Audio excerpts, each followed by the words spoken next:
देहरादून की पहाड़ी सड़कें रात में सुनसान हो जाती है। हवा में ऐसी ठंडक होती है जो हड्डियों तक उतर जाती है। सड़क के किनारे पुराने देवदार के पेड़ों की टहनियां हवा में लहराती हैं, मानो कोई अनदेखी शक्ति उन्हें हिला रही हो। संजय, एक अनुभवी ट्रक ड्राइवर, उस रात अपने पुराने ट्रक में माल ढो रहा था।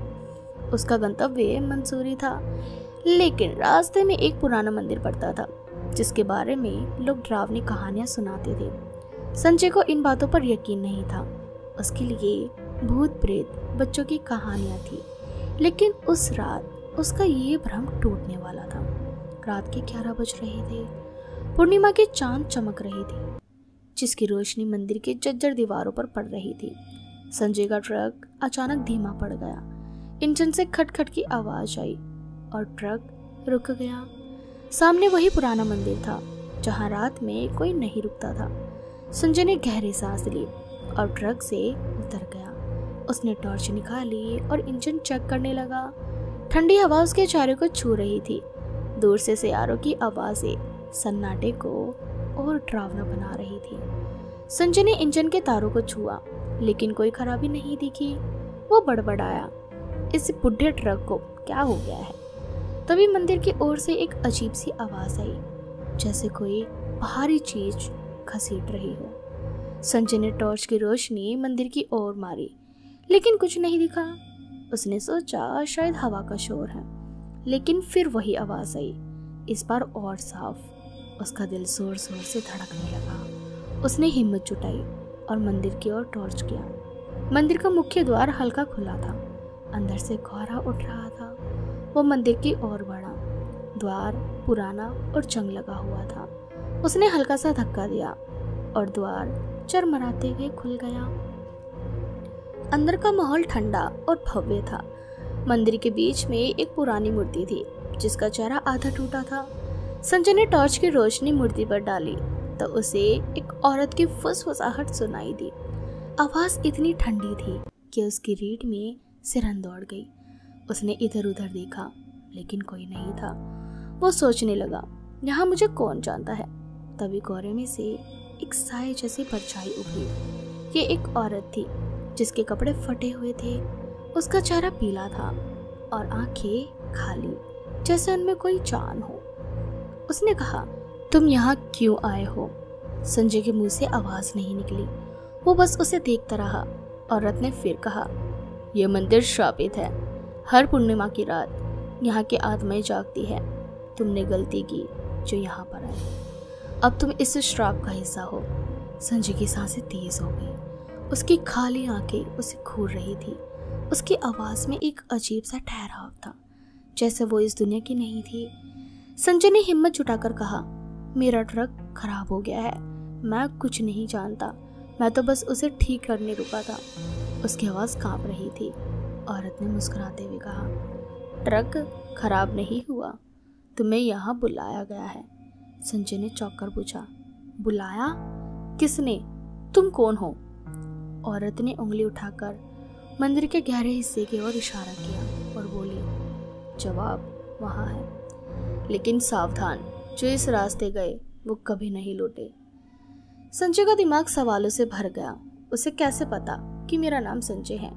क्या ये सपना है? लेकिन हवा की ठंडक, कोहरे की नमी और मंदिर की सन्नाटे भरी चुप्पी बता रही थी कि ये सपना नहीं था। वो ट्रक की ओर भागना चाहता था, लेकिन उसके पैर जैसे जमीन से चिपक गए हो। वो बड़बड़ाया, मुझे यहाँ नहीं आना चाहिए था।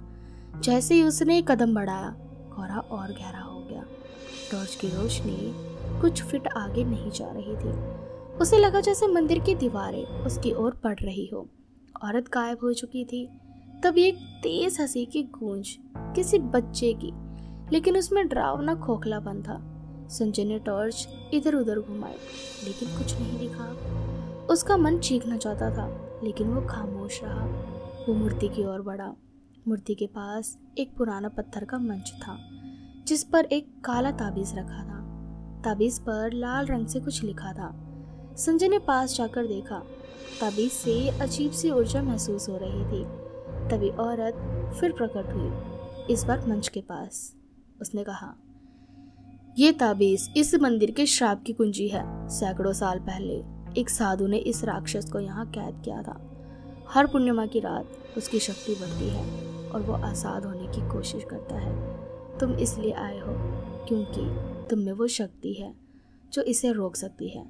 संजय ने हंसते हुए कहा, मुझ में शक्ति? मैं तो बस एक ट्रक ड्राइवर हूँ, तुम चाहती क्या हो मुझसे? उसकी हंसी में डर झलक रहा था। औरत बोली, मैं कुछ नहीं चाहती, मैं एक दूत हूँ। असली लड़ाई तुम्हें उस राक्षस से लड़नी होगी। अगर तुमने उसे नहीं रोका तो वो इस मंदिर से निकलकर सब कुछ नष्ट कर देगा। संजय के पास कोई चारा नहीं था। उसने ताबीज छुआ। अचानक एक तेज चीख गूंजी। चीख इतनी भयानक थी कि टॉर्च उसके हाथों से गिर गई। अंधेरे में उसे लगा जैसे कोई उसकी ओर बढ़ रहा हो। उसने टॉर्च उठाने की कोशिश की, तभी उसे कई परछाइयों का एहसास हुआ। उनके चेहरे अजीब थे और आंखों में लाल चमक थी। एक साय ने फुसफुसाया, तुम्हें यहाँ नहीं होना चाहिए था। उसकी आवाज हर तरफ से आ रही थी। संजय ने ताबीज को और सख्ती से पकड़ा। उसे नहीं पता था कि ये क्या है, लेकिन लग रहा था कि ये उसकी जान बचा सकता था। उसने चीख कर कहा, मुझे छोड़ दो। एक साया उसकी ओर झपटा। संजय ने आंखें बंद कर ली। तभी ताबीज से तेज रोशनी निकली और साया चीखते हुए पीछे हट गया। औरत की आवाज गूंजी, ये ताबीज तुम्हारा हथियार है, इसका इस्तेमाल करो। संजय ने हिम्मत जुटाई और ताबीज ऊंचा उठाया। रोशनी और तेज हुई और साए एक एक कर गायब होने लगे। लेकिन जीत आसान नहीं थी। मंदिर की दीवारें हिलने लगी। जमीन के नीचे से डरावनी गुर्राहट सुनाई दी। राक्षस जाग रहा था। संजय कांप उठा।